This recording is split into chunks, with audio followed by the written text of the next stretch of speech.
Assalamualaikum warahmatullahi wabarakatuh. Selamat pagi dan apa kabar Anda hari ini? Beragam informasi menarik akan kami sajikan bersama saya Nadila Khairina. Inilah kabar Sumatera.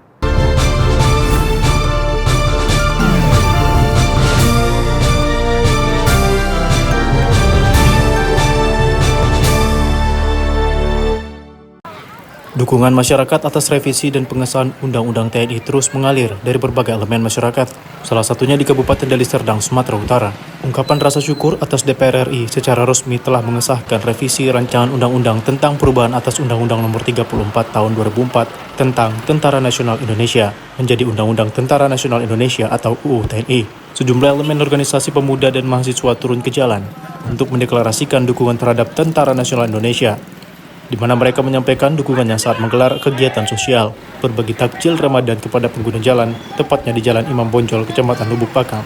Dalam aksi itu, massa yang menamakan dirinya Masyarakat Pendukung TNI bersama organisasi pemuda dan mahasiswa menegaskan bahwa revisi UU TNI tidak akan mengancam prinsip supremasi sipil atau bahkan membuka peluang kembalinya dui fungsi TNI dalam ranah politik maupun pemerintahan, melainkan untuk meningkatkan profesionalisme TNI dalam menjalankan tugas dan fungsinya. Mereka mengatakan bahwa tujuan revisi rancangan Undang-Undang tentang perubahan atas Undang-Undang Nomor 34 Tahun 2004 tentang Tentara Nasional Indonesia menjadi Undang-Undang Tentara Nasional Indonesia atau UU TNI adalah untuk meningkatkan kemampuan TNI dalam menghadapi tantangan dan ancaman keamanan nasional, serta melindungi kepentingan bangsa dan negara.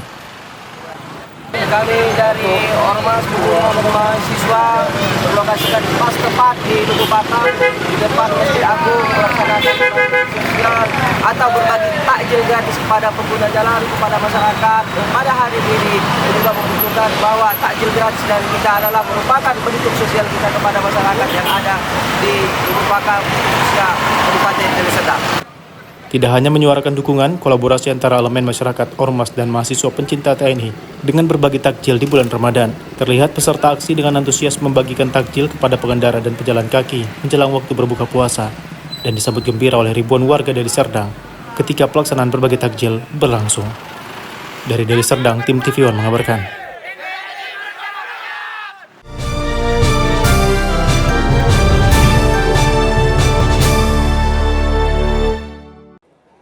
Ikatan Persaudaraan Haji Indonesia (IPHI) Kecamatan Pondok Tinggi, Kota Sungai Penuh, Jambi melaksanakan pelepasan calon jemaah haji asal Pondok Tinggi secara adat.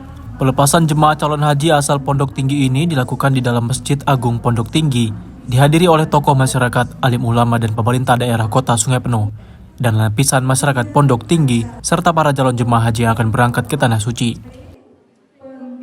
Pelepasan jemaah calon haji secara adat ini sudah menjadi budaya dan tradisi yang dilakukan masyarakat Pondok Tinggi, Kota Sungai Penuh, Jambi setiap tahunnya di saat musim haji. Acara pelepasan jemaah calon haji secara adat ini dimulai dengan penyampaian oleh anak batino ke Tengganai ataupun anak jantan, dan dilanjutkan penyampaian secara adat oleh Tengganai kepada nini, mama, dan depati yang hadir di acara sesi minta izin tersebut dengan cara parno adat ataupun petatah petitih berbahasa daerah Pondok Tinggi. Acara ini sudah bertahun-tahun, sejak dari tahun 2007 sampai tahun 2025 ini tetap kami laksanakan. Untuk pelepasan jemaah haji untuk ke Pondok Tinggi ini diadakan di Masjid Agung Pondok Tinggi. Karena kita membanggakan masjid yang indah kita ini. Ya, karena masjid inilah yang perlu kita banggakan 150 tahun. Jadi kami pun sebagai Ketua IPHI merangkap menjadi Ketua Panitia, ya, tetap melaksanakan perintah ataupun mandat daripada Lembaga Adat Wilayah Dipati Payung Pondok Tinggi. Prosesi ini mungkin merupakan tradisi yang terus kita kembangkan, dan ini merupakan tradisi yang perlu kita tingkatkan. Dan kegiatan ini dilakukan di wilayah Dipati Payung Pondok Tinggi ini memang dilakukan di dalam Masjid Agung yang merupakan ikon daripada Kota Sungai Penuh. Tujuan minta izin ini, yang pertama kita pemberitahuan bahwa ada keluarga saudara sanak kita yang akan melaksanakan rukun haji. Yang kedua, kita akan menyinggung atau memberitahu lahir yang berjajah untuk melaksanakan tegak betale. Jadi tegak betale setelah izin hari ini sudah bisa dilaksanakan oleh calon-calon jemaah di rumah-rumah. Pelepasan jemaah calon haji diakhiri dengan doa dan makan bersama dan dilanjutkan dengan prosesi tegak butale dengan syair dan doa-doa untuk keselamatan jemaah calon haji dalam menuju Tanah Suci dan sebagai bentuk syukur kepada Tuhan Yang Maha Esa. Dari Kota Sungai Penuh Jambi, Arizal Antoni, TV One mengabarkan.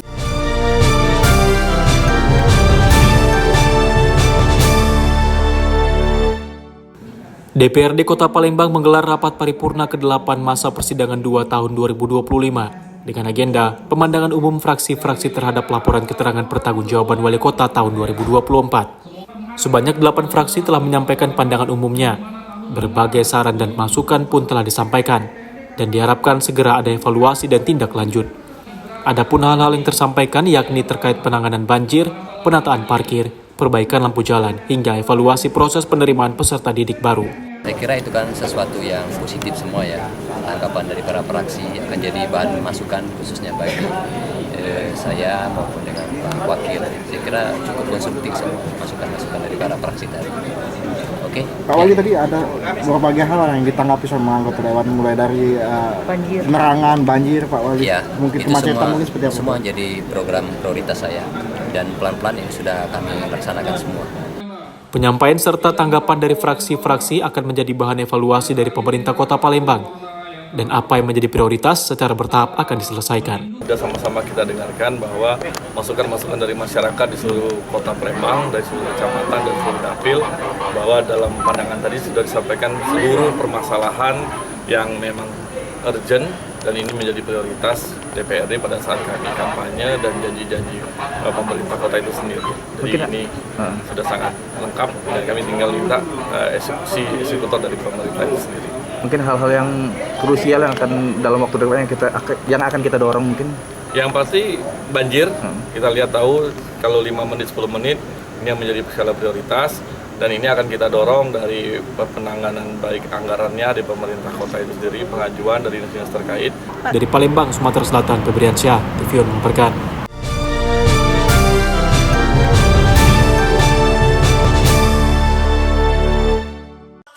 Terkait kejadian viral, ambruknya plafon sekolah bangunan dengan biaya 7 miliar, Komisi 4 DPRD Kota Palembang langsung melakukan tinjauan di SD Negeri 30 Palembang. Dalam sidak diketahui jika pembangunan tersebut hanya menelan dana 150 juta rupiah, bukan 7 miliar rupiah. Dan plafon yang rusak juga telah diperbaiki. Sebuah video mendadak viral di media sosial Kota Palembang. Dalam akun @sumselterciduk, memperlihatkan plafon bangunan sekolah ambruk saat hujan deras yang mengguyur Kota Palembang pekan kemarin. Video berdurasi 1 menit tersebut memperlihatkan air turun dengan deras dari bangunan sekolah yang baru selesai dibangun dengan narasi 7 miliar rupiah. Terkait hal ini, Komisi 4 DPRD Kota Palembang yang membidangi pendidikan langsung turun ke lokasi di SD Negeri 30 Palembang. Alhamdulillah yang terjadi kemarin viral sudah diperbaiki oleh pihak ketiga pelakunya dan tidak dengan berita viral ya bahwa pekerjaan ini cuma 150 juta bukan viral 7 miliar. Kami tadi dapat keterangan dari pihak kepala sekolah bahwa kejadian tersebut terjadi pada waktu libur ya. Jadi pada saat tidak ada jam belajar mengajar. Alhamdulillah kooperatif dari Dinas sama kepala sekolah sudah kooperatif dengan kita dan kita juga langsung bangunan ini memang sudah bagus dan sudah layak. Terima kasih kepada Dinas dan Pak Sekolah telah menerima kami dan kami siap. Alhamdulillah hari ini sudah Komisi 4 sudah datang ke sini. Jadi katanya rasanya baik katanya. Jadi tidak apa-apa, katanya tinggal lagi. Kalau misalnya ada itu yang parit-parit yang masih itu diperbaiki lagi. Dari Palembang, Sumatera Selatan, Febriansyah, TV One mengabarkan.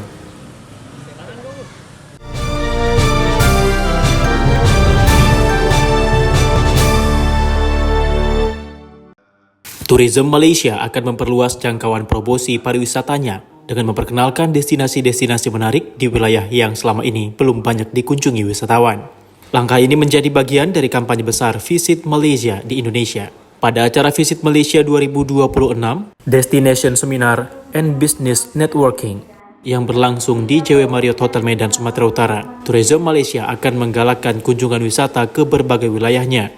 Yang berbahagia, Dato' Yeoh Son Hin selaku Timbalan Pengerusi Tourism Malaysia mengatakan bahwa saat ini Indonesia merupakan pasar utama bagi sektor pariwisata Malaysia dengan jumlah wisatawan yang terus meningkat setiap tahunnya. Namun destinasi yang dikunjungi masih terpusat pada kota-kota besar seperti Kuala Lumpur, Penang, dan Johor. Dan Malaysia kini ingin memperkenalkan daerah-daerah baru yang memiliki daya tarik wisata luar biasa.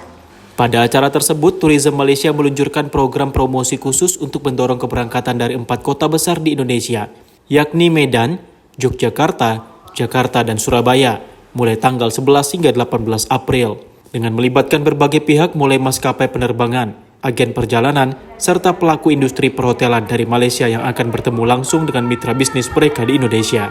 Sementara itu, Konjen Malaysia di Medan, Syahril Nizam bin Abdul Malik, pada acara Visit Malaysia 2026 tersebut menekankan pentingnya hubungan timbal balik dalam kerjasama pariwisata antara kedua negara. Menurutnya, kemajuan sektor pariwisata harus bersifat dua arah, tidak hanya dari Indonesia ke Malaysia, tetapi juga sebaliknya. Sebab kita nak perkenalkan tempat-tempat yang mungkin kurang diketahui oleh pelancong-pelancong dari Indonesia. Memang pelancong-pelancong dari Indonesia sudah kenal Kuala Lumpur, Pinang, Melaka, di Johor. Jadi kali ini juga kami nak kenalkan lebih lagi lah tempat yang mungkin kurang popular, yang mungkin kurang diketahui oleh rekan-rekan di Indonesia. Tak hanya destinasi dan pelayanan tren wisata medis, Malaysia juga mempromosikan kekayaan budaya dan kuliner lewat kerjasama dengan kumpulan Marriott Bonvoy di berbagai kota di Indonesia. Dari Medan, Sumatera Utara, tim TV One mengabarkan.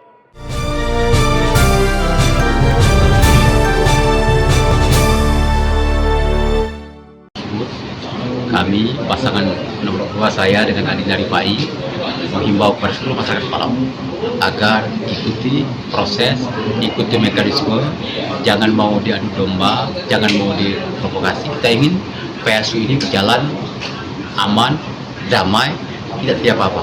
Jangan sampai 4 lawang yang diproduksi akan kembali kejadian beberapa tahun yang lalu, pertumpahan darah yang sampai terjadi. Harapan kami, himbauan kami kepada seluruh rakyat Palawang, khusus para pendukung CMPI pasangan nomor 2, agar sabar, ikuti mekanisme, jangan mudah terpancing, jangan terprovokasi, jaga persatuan, jaga suara di TPS. Insya Allah, kalau mereka patuh dengan himbauan ini, sholat PSU di Palawang akan berjalan aman damai sesuai dengan harapan. Himbau ke seluruh tim pemenangan JMPI dan seluruh masyarakat di Palawang dimanapun kalian berada. Berharap pemungutan suara ulang pada tanggal 19 April 2025 nanti akan berjalan damai, aman, kondusif. Kita tunjukkan kepada seluruh masyarakat, kepada seluruh masyarakat yang di luar dari Kabupaten Palawang bahwa pemungutan suara ulang di Kabupaten Palawang akan berjalan dengan baik.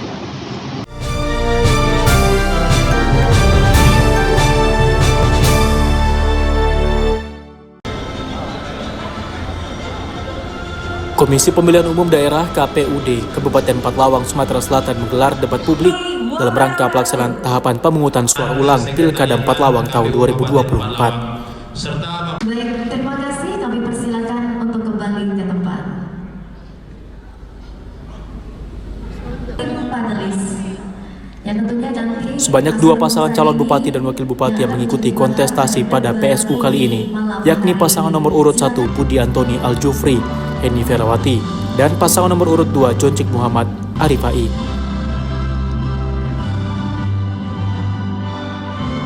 Tampak dalam gelaran debat publik kali ini, masing-masing pasangan calon menyampaikan visi misinya dan menjawab berbagai pertanyaan dari ketiga panelis yang telah disiapkan oleh pihak KPUD Empalawang. Selain diikuti oleh kedua pasangan calon, debat publik ini juga dihadiri para Forkopimda Empalawang dan juga pihak KPUD dan Bawaslu Provinsi Sumatera Selatan sebagai monitoring dan supervisi. Debat publik yang dibagi dalam 3 sesi ini berlangsung di Kota Palembang dengan pengawalan ketat dari pihak keamanan dan berlangsung kondusif. Kita sampaikan, berikan pada mereka pendidikan secara bangsa. Bagaimana Indonesia merebut kemerdekaan, bagaimana sejarah pergerakan kemerdekaan, bagaimana suatu class action republik ini. Dan tahun dari tadi saya nanti akan dibicarakan soal lagi soal Terima kasih, baik. Terima kasih paslon nomor 2. Selanjutnya saya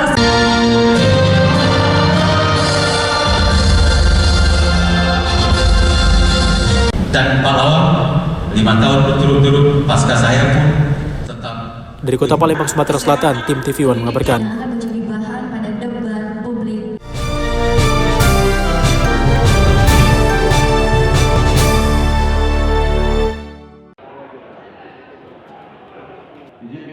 DPRD Kota Medan menggelar rapat paripurna dalam rangka penyampaian laporan kerja dan penandatanganan keputusan DPRD atas rancangan peraturan DPRD Kota Medan tentang tata tertib DPRD Kota Medan. Rapat ini dipimpin Wong Chun Sen selaku Ketua DPRD Kota Medan, didampingi Wakil Ketua Rajudin Sagala dan Zulkarnain, serta dihadiri anggota DPRD Kota Medan. Berlangsung di ruang rapat paripurna DPRD Kota Medan. Rapat ini diawali dengan penyampaian laporan kelompok kerja yang disampaikan Bahrum Syah selaku Ketua Kelompok Kerja Tim Penyusun Rancangan Peraturan DPRD Kota Medan tentang tata tertib. Menyampaikan bahwa kelompok kerja Tim Penyusun Tata Tertib telah melaksanakan beberapa rapat pembahasan. Selain itu telah melaksanakan kunjungan ke beberapa daerah untuk sharing informasi sebagai upaya meningkatkan efektivitas pelaksanaan program kelompok kerja dengan menggali informasi, praktik, dan strategi implementasi yang telah terbukti berhasil pada daerah-daerah yang dituju. Diketahui bahwa pada dasarnya tata tertib DPRD merupakan peraturan yang mengatur hak dan kewajiban, tugas dan wewenang, serta hal-hal lain yang tujuannya untuk memaksimalkan kinerja setiap anggota DPRD. Oleh sebab itu dalam penyusunannya, setiap anggota DPRD harus dapat mengesampingkan kepentingan pribadi maupun partai politiknya dan mengutamakan kepentingan bersama, sehingga tata tertib yang dihasilkan memiliki nilai manfaat yang optimal. Paripurna ini tata tertib telah kita sahkan setelah hasil dari evaluasi dari Gubernur, maka kami hari ini memparipurnakan. Jadi walaupun tadi ada polemik sedikit-sedikit dari teman-teman, tetapi setelah berikutnya karena draftnya tidak dibagikan, setelah kita bagikan dan kita lanjutkan. Pada rapat paripurna tersebut, Ketua DPRD Kota Medan Wong Chun Sen juga berharap dengan ditandatanganinya keputusan DPRD atas rancangan peraturan DPRD Kota Medan tentang tata tertib DPRD Kota Medan dapat menjadi pedoman dalam menjalankan tugas dan tanggung jawab setiap anggota DPRD Kota Medan. Dari Medan, Sumatera Utara, tim TV One mengabarkan.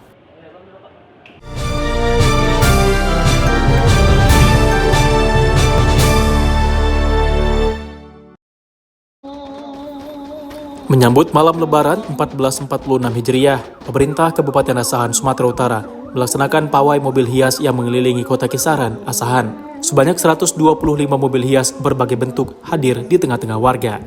Pawai mobil hias dan takbir ini dilepas oleh Bupati Asahan Taufik Zainal Abidin Siregar di halaman kantor Bupati Minggu 30 Maret 2025. Acara ini juga dihadiri oleh Wakil Bupati Asahan Rianto dan Dim 0208, Kapolres Asahan, Ketua DPRD Asahan, tokoh agama, dan pejabat Pemda Asahan.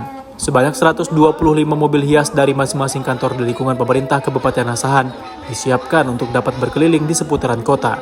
Pertama, kami atas nama pemerintah Kabupaten Asahan, Bupati dan Bupati, Kapolres Koordinasi Pimpinan Daerah mengucapkan selamat Hari Raya Idul Fitri dan Aidin wal Faizin. Mohon maaf lahir dan batin kepada seluruh masyarakat Kabupaten Asahan. Di mana kegiatan malam ini tadi kita bersama dengan seluruh para alim ulama yang ikut di dalam tim safari Ramadan sebagai penceramah.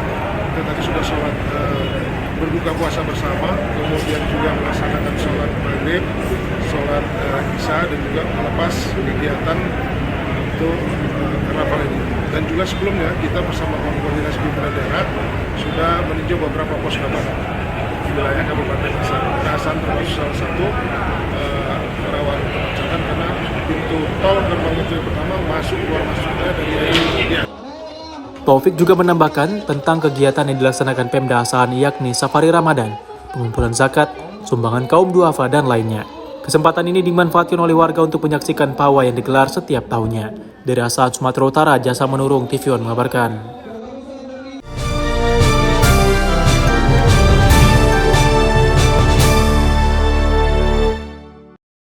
Bupati Asahan Taufik Zainal Abidin Siregar meresmikan replika rumah besar Tuan Syekh Silau yang merupakan tokoh besar agama Islam di Pulau Sumatera. Dalam kesempatan itu, salah satu cucu Tuan Syekh Silau yang merupakan Ustadz Kondang yakni Ustadz Abdul Somad ikut hadir dalam peresmian.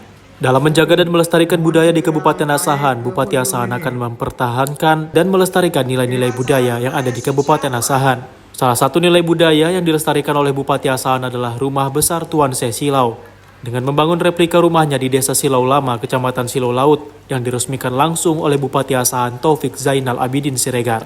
Bupati Asahan menyampaikan bahwa Tuan Se Silau merupakan tokoh agama dan tokoh penting dalam peredaran agama Islam di Provinsi Sumatera Utara, khususnya Pantai Timur seperti Tanjung Balai, Batubara, Asahan, hingga Tanah Deli.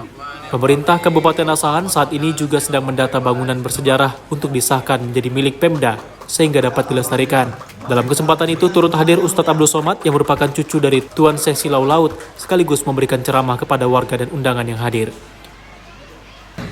Lurus rambutnya, sipit matanya. Nah, itulah menjadi satu suku ras baru namanya Indochina. Jadi kita ini, kalau di saya selama kuliah di Mesir, asal naik taksi, tanya sama supir taksi itu, Cina kata dia. Saya bilang enggak, Thailand. Jadi muncullah ras baru namanya Indochina. Dia bukan India, dia bukan Cina. Kulitnya macam India, tapi mata hidungnya macam Cina. Yang Indochina ini sekarang negaranya Indonesia, Malaysia, Brunei, Singapura, Laos, Kamboja, Myanmar. Dari Asahan, Sumatera Utara, Jasa Manurung TV One mengabarkan.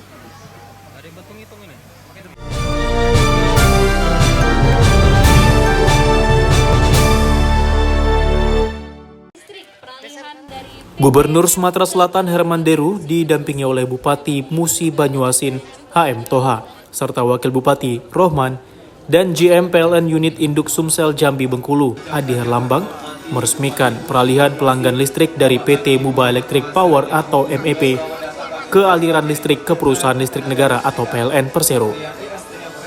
Peresmian ini dilakukan untuk 5 desa di Kecamatan Keluang, Musi Banyuasin, Sumatera Selatan, Selasa 15 April 2025.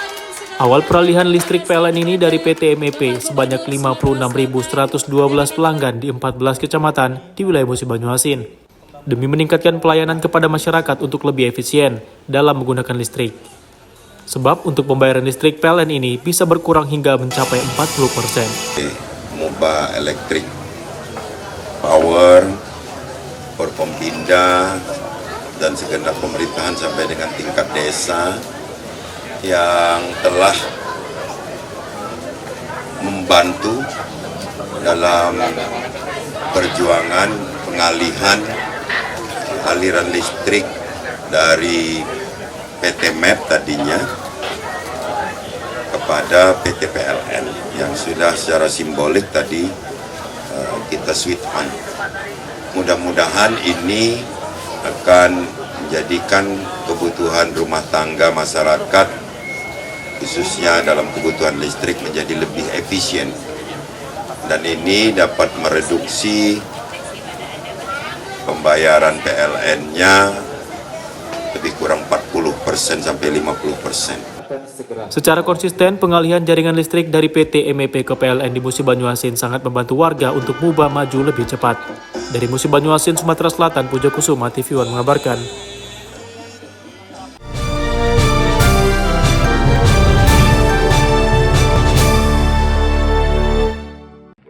Menteri Kependudukan dan Pembangunan Keluarga, Kepala Badan Kependudukan dan Keluarga Berencana Nasional, Menduk Bangga BKKBN, Republik Indonesia, Wihaji, lakukan kunjungan kerja ke Desa Pegayut, Kecamatan Pemulutan, Kabupaten Ogan Ilir, Sumatera Selatan. Dalam lawatannya tersebut, sang menteri juga menyerahkan langsung bantuan dari orang tua asuh kepada masyarakat yang masuk dalam kategori berisiko stunting. Didampingi Gubernur Sumatera Selatan dan Wakil Bupati Ogan Ilir, sang menteri juga berjanji akan memberikan bantuan kepada keluarga yang anaknya masuk dalam kategori berisiko stunting, agar selalu dipantau dan dicukupi asupannya, serta ditunjang dengan sarana kehidupan yang baik seperti lingkungan bersih dan MCK yang memadai. Meninjau program Quick Win dari kementerian, salah satunya adalah Genting, Gerakan Orang Tua Asuh Cegah Stunting. Kalau tadi di Kota Palembang, MBG salah satunya juga untuk cegah stunting yang berbasis APBN. Kalau ini tanpa APBN, tanpa APBD. Siapa yang membantu orang tua asuh? Siapa orang tua asuh? Salah satunya ada korporasi, ada perusahaan yang berempati, salah satunya untuk memberikan asupan gizi. Setelah menyalurkan bantuan, sang menteri juga melanjutkan meninjau pelaksanaan sekolah lansia tangguh dan wisuda akbar sekolah lansia di Pendopoan Kabupaten Ogan Ilir. Sementara itu, Sekretaris Daerah Kabupaten Ogan Ilir menjelaskan setelah dilantik menjadi Ketua Genre Kabupaten Ogan Ilir, ia berharap kepada remaja genre yang ada di Kabupaten Ogan Ilir agar lebih bijak dalam melangkah. Jadi dengan adanya pembinaan terhadap genre, mereka nanti patuh dan mengikuti ketentuan lingkungan yang ada. Harapkan kalau menikah itu misalkan sesuai dengan saatnya, pada umur berapa mereka menikah. Jangan masih anak-anak, masih terlalu muda sudah menikah. Dari Kabupaten Ogan Ilir, Sumatera Selatan, Berkat Arsyad, TV One mengabarkan.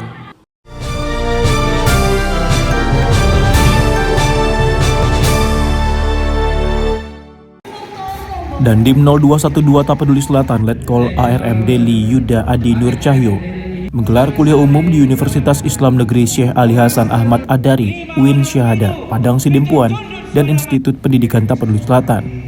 Kuliah umum wawasan kebangsaan dengan tema Revisi Undang-Undang Nomor 34 Tahun 2004 di UIN Syahada Padang Sidempuan dihadiri 1.500 mahasiswa. Dalam materi kuliah umum dengan tema Revisi Undang-Undang TNI, Dandim 0212 Tapanuli Selatan Letkol ARM Deli Yuda Adi Nur Cahyo mengungkapkan revisi Undang-Undang TNI bertujuan untuk memperkuat Negara Kesatuan Republik Indonesia yang berada di daerah strategis dari ancaman luar. TNI berkomitmen menjaga keseimbangan peran militer dan otoritas sipil dengan tetap mempertahankan prinsip supremasi sipil serta profesionalisme militer dalam menjalankan tugas pokoknya. Kegiatan ini mendapat dukungan dari mahasiswa dan dari pihak rektor UIN Syahada Padang Sidempuan. Lumayan seru karena menambah banyak pengalaman yang tadinya kami nggak tahu apa itu revisi RUU TNI, sekarang kami jadi lebih tahu dan kami sekarang akan memperbanyak literasi sebelum melakukan hal-hal demo seperti tempat akan menghasilkan yang hal yang lebih bermanfaat lagi. Karena kita sudah mengikuti kegiatan terkait dengan pembinaan wawasan kebangsaan khusus yang untuk RUU terkait dengan pelaksanaan TNI ini, tentunya ini akan memberikan masukan yang luar biasa dan memberikan wawasan pemikiran bagi mahasiswa, terkhusus mereka akan akademisi, dan mereka akan menjadi corong yang bisa menyampaikan kepada masyarakat. Tentunya ini kita akan mendukung apa yang sudah dicanangkan oleh pemerintah terkhusus dari dahulu. Kuliah umum ini pun dilanjutkan di Universitas Institut Pendidikan Tapanuli Selatan. Dari Padang Sidempuan, Sumatera Utara, Dedi Herianto, TV One mengabarkan. Allahu Akbar.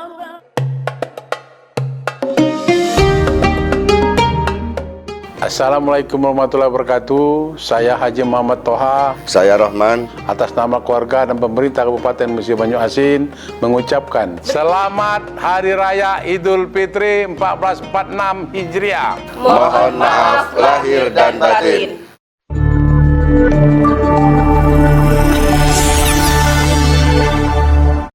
Dalam kerendahan hati ada ketinggian budi, dalam kemiskinan harta ada kekayaan jiwa. Hidup ini terasa indah jika ada maaf. Kami segenap keluarga besar Dinas Sumber Air, Bina Marga dan Bina Konstruksi Kabupaten Serdang mengucapkan Selamat Hari Raya Idul Fitri. Mohon maaf lahir dan batin. Semoga kita semua selalu dilimpahkan rahmat dan kesehatan.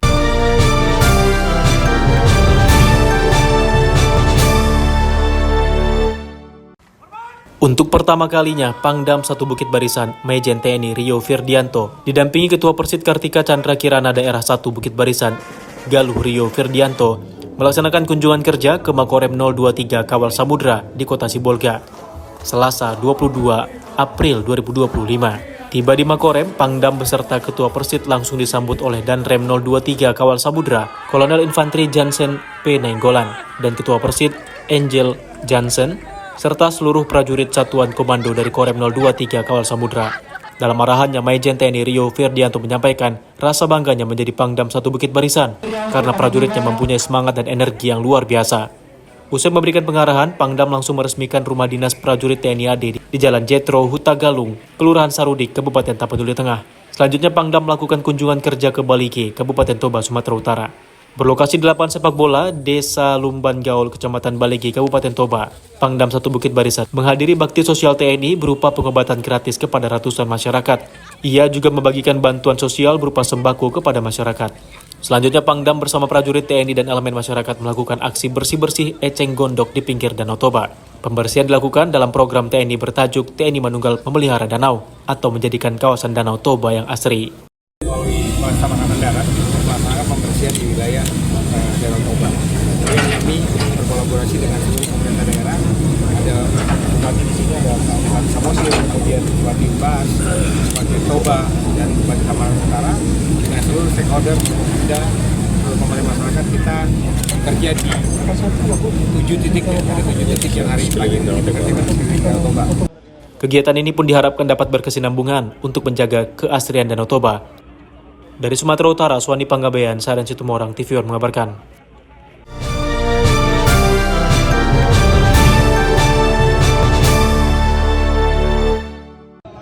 Gelaran pemungutan suara ulang PSU di Kabupaten Pathlawang telah usai. Hasil hitung cepat oleh beberapa lembaga survei, pasangan nomor urut 2 Joncik Muhammad Arifai unggul dari lawannya yakni pasangan nomor urut 1 Budi Antoni Aljufri Heni Ferawati. Hasil hitung cepat PSU Kabupaten Pathlawang oleh beberapa lembaga survei menyatakan pasangan nomor urut 2 Joncik Muhammad Arifai unggul.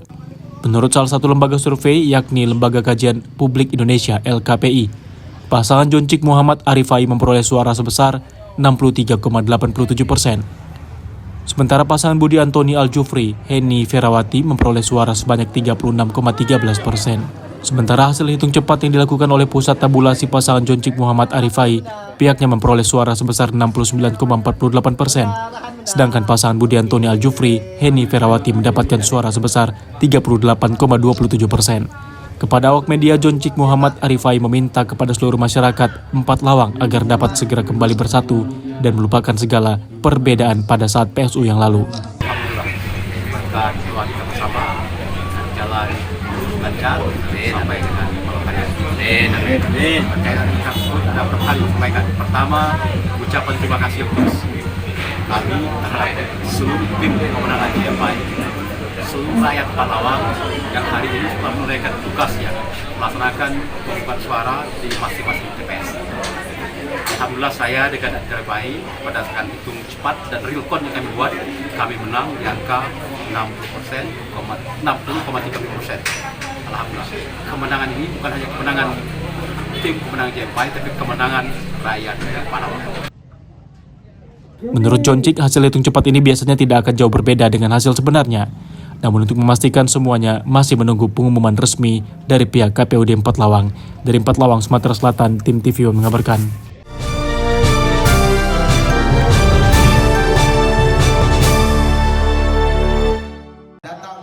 Semangat kebersamaan mewarnai pelaksanaan deklarasi kartu tanda anggota digital dan bimbingan teknis Sumatera 1 yang digelar Barisan Relawan Nusantara Raya atau BRNR di Gedung Aceh Sepakat, Medan, Sumatera Utara.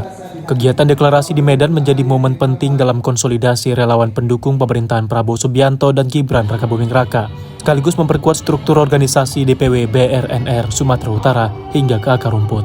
Hadirnya kartu tanda anggota digital sebagai platform digital multifungsi yang mendukung komunikasi internal, konsolidasi, organisasi, hingga akses ke berbagai layanan termasuk potensi penggunaan untuk transaksi keuangan, terutama bagi WNI di luar negeri. Salah satu fokus utama BRNR adalah mendukung penuh implementasi program prioritas Presiden Prabowo, yakni makan bergizi gratis untuk pelajar dan bahwa program ini merupakan solusi konkret dalam menanggulangi persoalan stunting dan pemenuhan gizi generasi muda.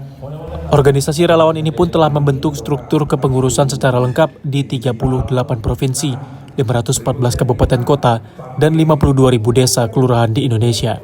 Tak hanya di dalam negeri, BRNR telah melebarkan sayapnya hingga ke luar negeri. Ketua Umum DPP BRNR Imran Saleh Majowa menyampaikan pendaftaran KTAD bisa dilakukan langsung ke DPP atau secara daring melalui Play Store. Masyarakat sudah bisa melihat bahwa pendaftar secara langsung online sudah mencapai 50.000 lebih dan secara langsung yang dari DPP sudah mencapai hampir 800.000. Dan kita harapkan ke depan semua anggota Barisan Relawan Nusantara Raya ini targetkan di tahun ini bisa mencapai 20 juta anggota yang sudah terdaftar langsung di KTP digital. Saat ini sudah tercatat 800.000 pendaftar secara langsung dan 50.000 secara online dan menargetkan untuk menjangkau hingga 20 juta anggota. Hadir dalam kegiatan ini sejumlah tokoh penting DPP BRNR seperti Sekjen Anda Jabir, Bendahara Umum M. Yuslan, Pengawas Arman, serta Ketua Pengawas Valentino Napitupulu yang merupakan tokoh asal Sumatera Utara. Dari Medan, Sumatera Utara, tim TV One mengabarkan.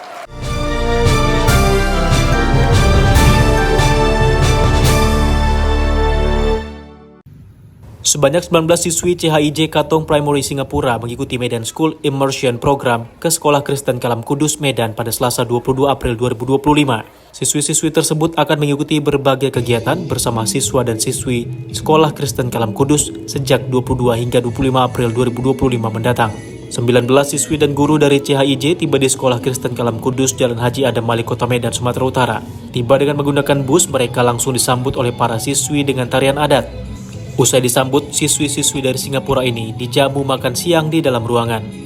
Menurut Bendahara Yayasan Kalam Kudus Indonesia Cabang Medan, Lina Minah, kedatangan para siswi tersebut merupakan kunjungan balasan. Tahun lalu, Sekolah Kristen Kalam Kudus sudah terlebih dahulu berkunjung ke Singapura melalui program Mentari. Tak hanya sekedar berkunjung, para siswa dan siswi serta guru akan saling berkolaborasi sehingga akan terjadi multiculture.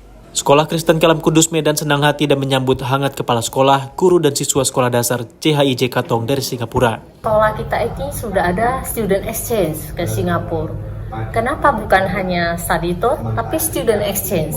Artinya student kami tahun lalu 40 orang dikirim ke sana. Mereka di sana itu dari pagi sampai siang ngikutin jadwal sekolah sana bersekolah. Sorenya baru ada kegiatan outdoor. Jadi tahun ini ya sistemnya pergantian ya. Itu kegiatan yang mereka lakukan itu kebudayaan lokal. Kita ambil di sini kebudayaan Batak, di mana anak-anak Singapura dengan anak-anak Kalam Kudus akan berkolaborasi di dalam pembelajaran bahasa Inggris dengan materinya itu kebudayaan Batak dan orang-orang Batak. Kemudian mereka juga akan belajar tarian tradisional Batak.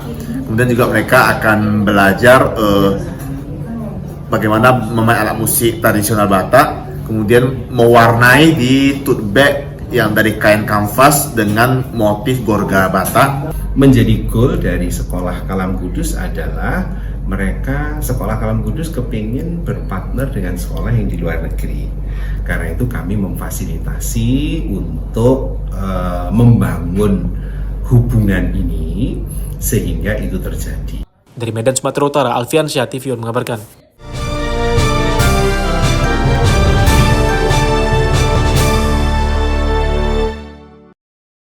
Bupati Asahan Taufik Zainal Abidin Siregar membuka Musabakoh Tilawatil Quran atau MTQ Nasional tingkat Kabupaten Asahan ke-56 di lapangan sepak bola Universitas Asahan. Ratusan peserta dari setiap kecamatan berpartisipasi dalam kegiatan ini. Acara ini juga turut dihadiri oleh Wakil Bupati, Kapolres, Dandim, Jaksa, peserta kafilah dan tamu undangan lainnya. Kegiatan diawali dengan parade oleh masing-masing peserta sebanyak 1.050 peserta dari 25 kecamatan. Diiringi dengan marching band yang disambut antusias oleh warga yang menyaksikan. Bupati Asahan Taufik Zainal Abidin mengatakan kegiatan ini merupakan pengulangan sejarah dan juga untuk meningkatkan iman dan takwa. Kemudian selama 5 tahun ke depan bisa meningkatkan kualitas dan kuantitas hafiz dan hafizoh di Kabupaten Asahan dan menerapkan nilai-nilai luhur dari ayat suci Al-Quran. Setiap tahun kita mengevaluasinya. Evaluasinya adalah dilaksanakan pelaksanaan kegiatan MTQ setiap tahunnya seperti pada hari ini. Jadi oleh sebab itu tahun ini kita berharap walaupun nanti seandainya dari beberapa kecamatan yang sudah melaksanakan mengirimkan kori dan kori ada, walaupun ada yang tidak mendapat juara, tetapi kalau selama 5 tahun ini bisa dibina, insya Allah mungkin mereka ini juga nanti akan bisa menjadi juara. Jangan tahun ini mereka tidak juara, tahun kedua kita cari lagi kori-kori lah. Apalagi sempat berada dari luar kecamatan ataupun dari luar Kabupaten Asahan, inilah yang kita bina. Kalau mereka saat hari ini bisa melaksanakan kegiatan sebagai hafiz-hafizah mungkin dapat 5 juz, mungkin tahun kedua bisa 10 juz. Tidak juara hari ini juara 3, mungkin tahun kedua juara 2 dan selanjutnya juara 1. Jadi dari Asahan, Sumatera Utara, Jasa Menurung TV One mengabarkan.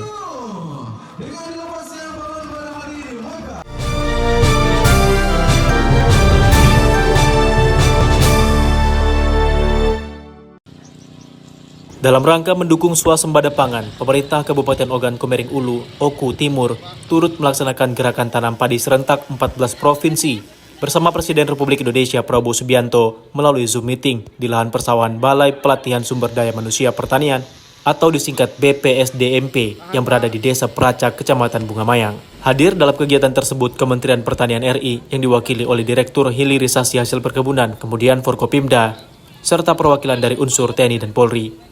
Kegiatan gerakan tanam padi serentak 14 provinsi bersama Presiden tersebut diawali dengan penanaman padi yang dilaksanakan oleh Bupati Oku Timur bersama pejabat Kementerian Pertanian RI, Forkopimda, serta perwakilan unsur TNI dan Polri.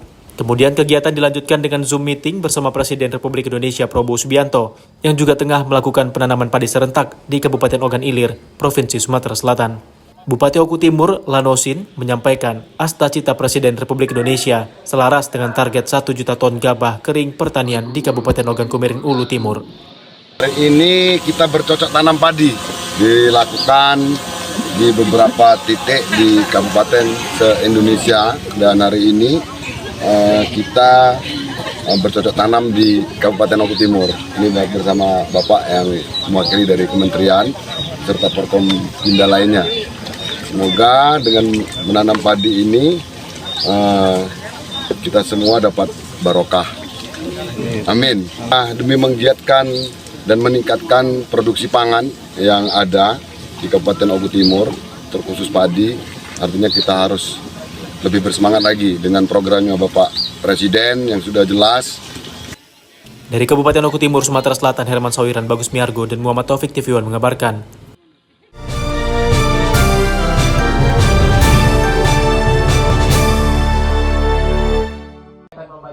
Komisi Pemilihan Umum Daerah Kabupaten Pathlawang menggelar rapat pleno terbuka penetapan hasil pemungutan suara ulang Pilkada Pathlawang tahun 2024. Rapat pleno terbuka rekapitulasi hasil penghitungan suara dan penetapan hasil pemilihan Bupati dan Wakil Bupati Pathlawang tahun 2024 ini menetapkan pasangan calon nomor urut 2 Joncik Muhammad Arifai unggul dari pasangan nomor urut 1 Budi Antoni Aljufri Heni Ferawati. Berdasarkan hasil pleno terbuka rekapitulasi, KPUD Pathlawang menetapkan perolehan suara bagi pasangan nomor urut 1 Budi Antoni Aljufri Heni Ferawati sebesar 52.021 suara atau 39,21%. Sedangkan pasangan nomor urut 2 Joncik Muhammad Arifai memperoleh 80.639 suara atau 60,79%.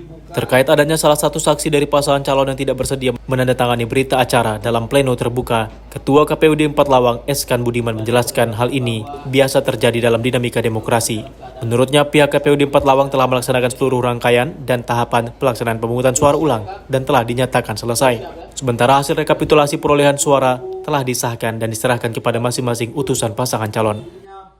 Alhamdulillah, rapat pleno terbuka sudah kita selesaikan. Dari 10 kecamatan itu semuanya sudah kita rekap. Alhamdulillah, tadi juga termasuk SK penetapan perolehan suara itu juga sudah kita bacakan dan sudah kita serahkan berita acaranya baik kepada paslon melalui para saksinya dan juga kepada Bawaslu Kabupaten Pathlawang. Ketika ada paslon yang tidak bersedia untuk bertanda tangan saksinya, yang jelas semua proses sudah kita lalui, sudah kita laksanakan, dan alhamdulillah proses itu dengan perkembangan dinamika yang ada baik di lapangan di masyarakat semuanya sudah kita nyatakan sudah clear, sudah selesai. Dari Pathlawang, Sumatera Selatan, tim TV One mengabarkan.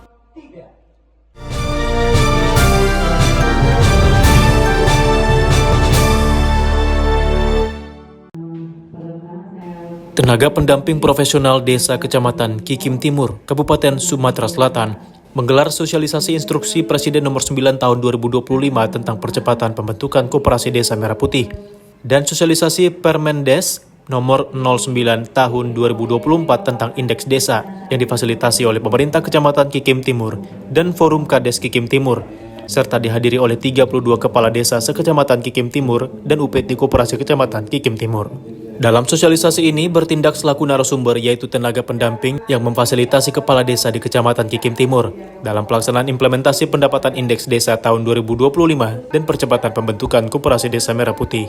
Sosialisasi Indeks Desa 2025 dilakukan dengan memberikan penjelasan SOP, memberikan buku panduan dan kuesioner pendataan Indeks Desa 2025. Indeks desa merupakan alat ukur yang esensial untuk mengukur status kemajuan dan kemandirian desa melalui suatu indeks tunggal yang komprehensif, yang merupakan wujud nyata komitmen pemerintah terhadap peningkatan kualitas pembangunan di setiap desa.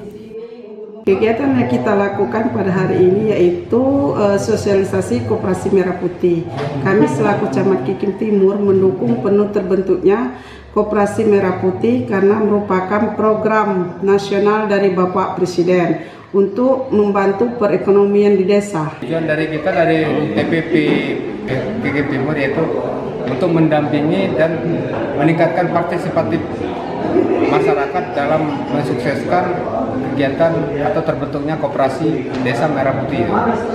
Jadi kita juga untuk merealisasikan dari Impres nomor 9 tahun 2025 tentang percepatan pembentukan Koperasi Desa Merah Putih.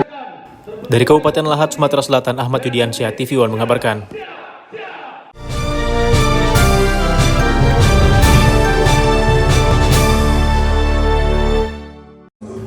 Pengurus KONI Kota Medan periode 2025-2029 dipastikan bekerja hingga akar rumput, menciptakan atlet-atlet berprestasi yang bisa menjadi inspirasi bagi masyarakat. Dihadiri langsung Wali Kota Medan Riko Tri Putra Bayuwaas saat kegiatan pengenalan dan pengukuhan pengurus KONI Medan periode 2025-2029 dan pelantikan Koordinator Olahraga Kecamatan Sekota Medan di Le Polonia Hotel Sabtu 26 April 2025. Dalam sambutannya, Riko Waas mengucapkan selamat kepada pengurus KONI Medan dan berharap pengukuhan ini memberikan manfaat bagi olahraga Kota Medan. Tentunya ini adalah harus kerja keras dari KONI Medan yang bisa nanti menyaring bahkan mencari atlet-atlet baru yang nantinya bisa berprestasi di Indonesia maupun di tingkat dunia.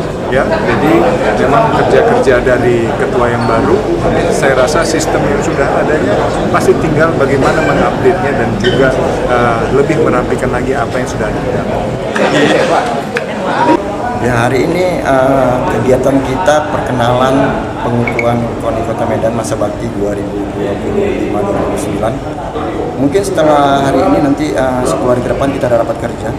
Habis rapat kerja kita udah mulai menyusun untuk seleksi atlet binaan. Memang di tahun 2025 ini ada medan juara.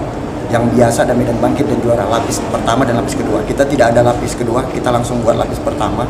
Pertama karena efisiensi anggaran, yang kedua memang tahun depan ke Popsu, jadi memang kita harus ambil yang lapis pertama untuk persiapan ke Popsu dan usianya bisa mencapai di PON 2008 dia bisa bermain, jadi nanti kita seleksinya di bulan 5 nanti.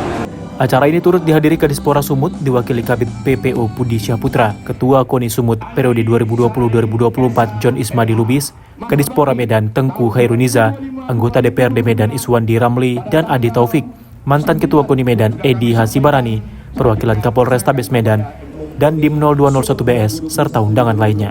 Dari Medan, Sumatera Utara, Ahmad Sukri, TV One mengabarkan.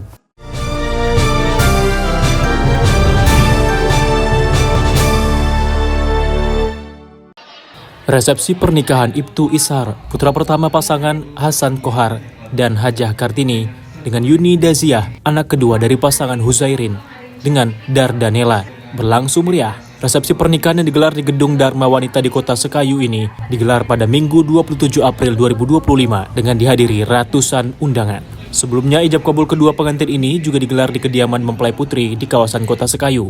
Resepsi pernikahan ini digelar dengan sakral.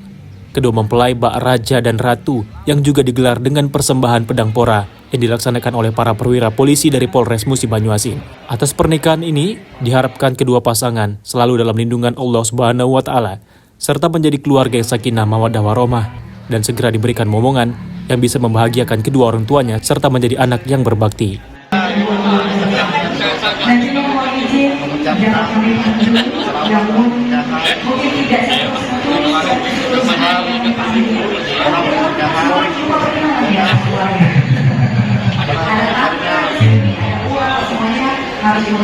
Semoga